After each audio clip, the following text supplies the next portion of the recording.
주인이 없는 빈집. 뭐가 없는 빈집? 주인이 없는 빈집. 내면적 세계에 쌓여있던 주인들의 그림이 지워지고 난 뒤 저는 또 울기 시작했습니다. 힘쓰고 애써서 고지에 이른 자가 너무나 허탈감에 빠진 영적 상태였어요. 그리고 내 안에 아무도 없는 빈집이 된 내면적 영적 상태를 보며 울기 시작했습니다. 그리고 하나님께 우는 거예요. 하나님, 어떻게 해야 신부단장에 들어갑니까? 이러면서 막 울부짖었어요.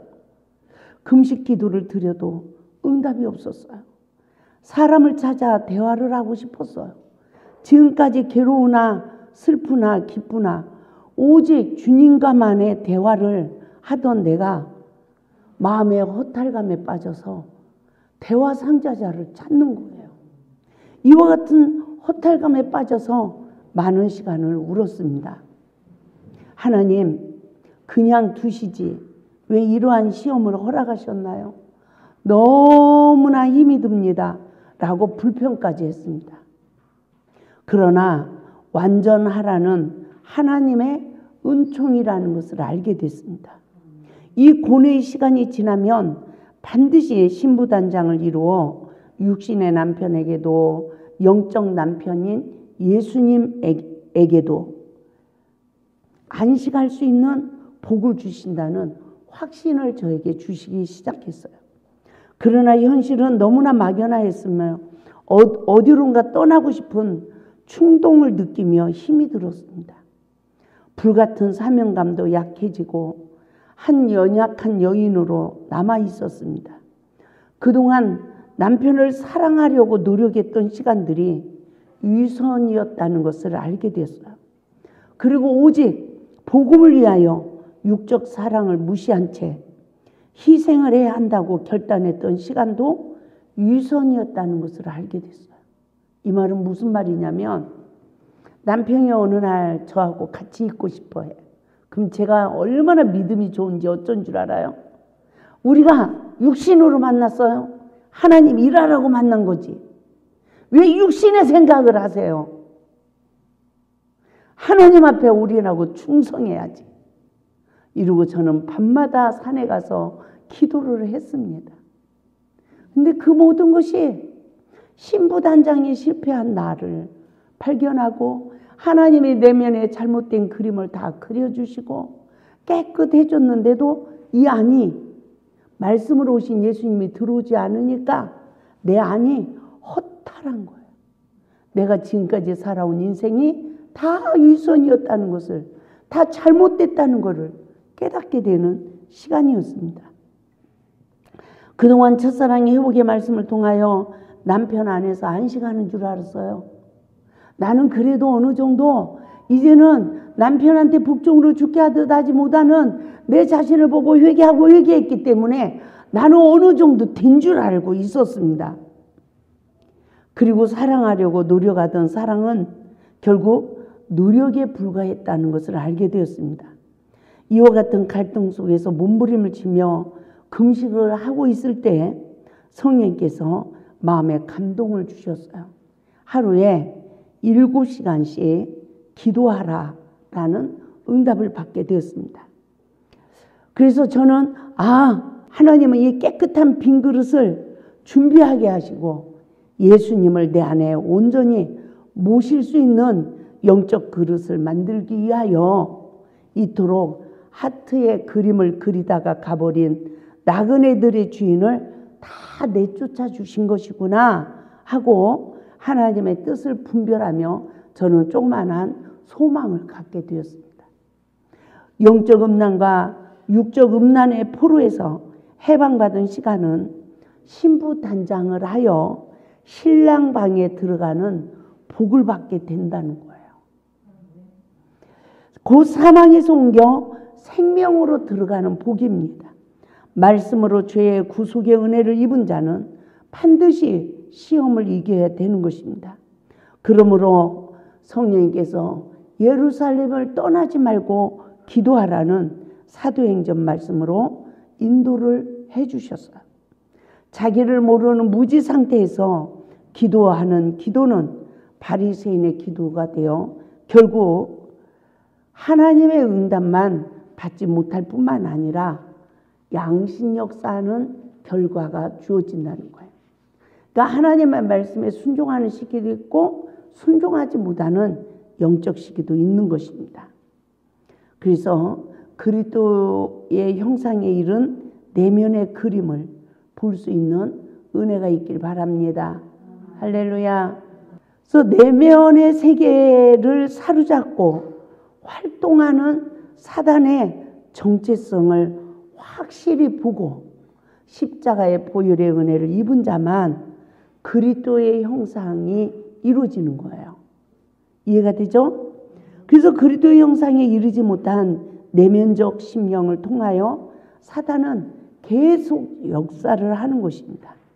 내면적 심령 상태란 시험 받을 때 이기지 못한 결과를 말하고 있어요. 시험을 이기지 못하면 내 안에 영들이 역사하는 거예요. 하나님 말씀이 시험이 사역이 돼야 되고 나도 살고 남도 살리는 하나님 말씀의 역사가 일어나야 되는데 계속 사탄의 역사가 일어나는 거죠. 이와 같은 영적 상태는 자신의 잘못을 보고 먼저 미랄이 될 수 있는 성령의 은혜를 입지 못한 상태입니다.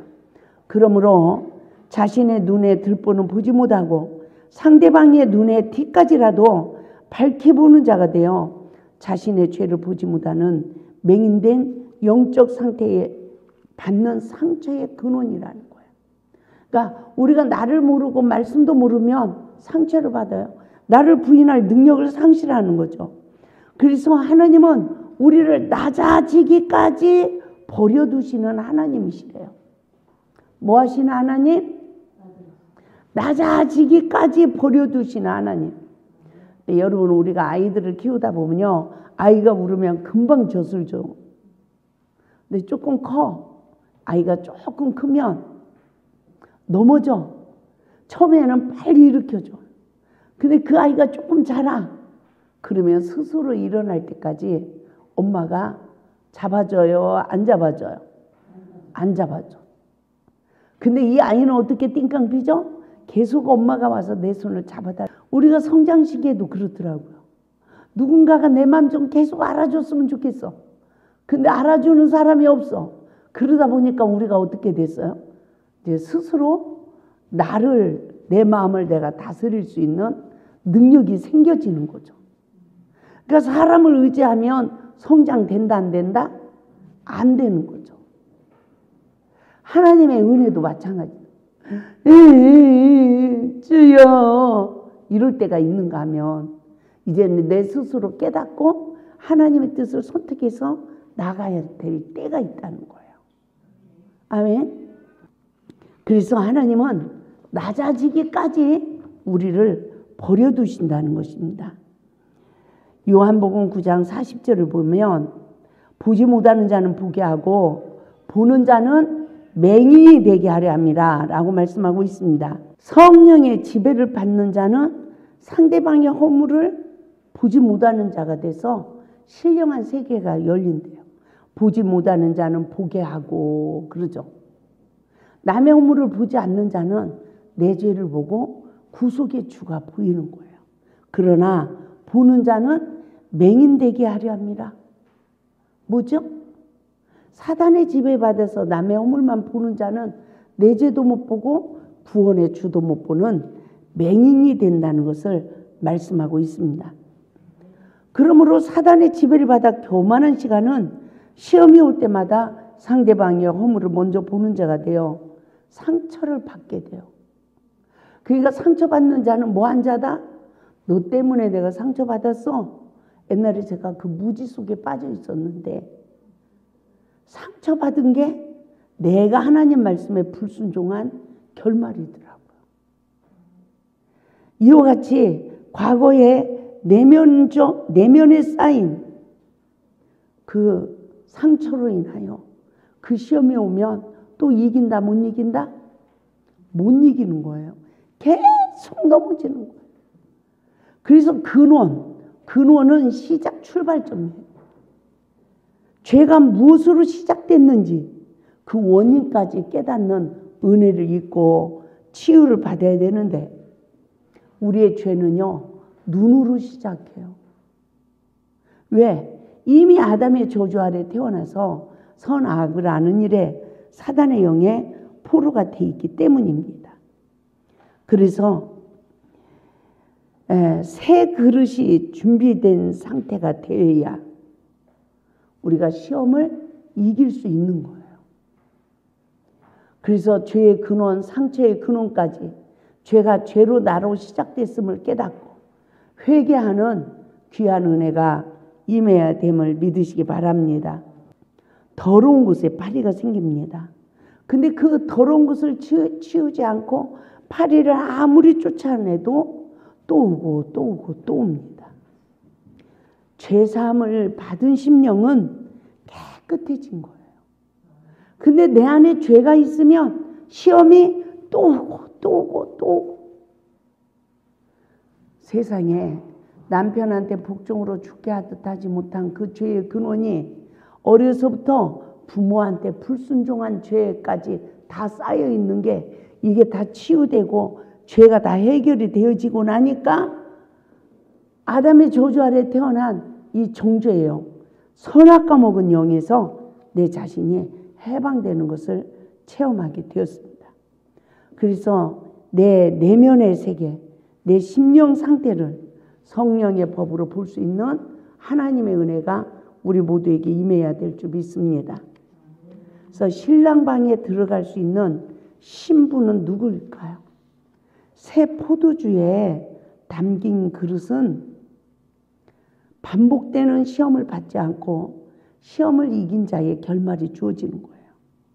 그래서 헌 부대에 새 포도주를 담지 못한다는 거죠.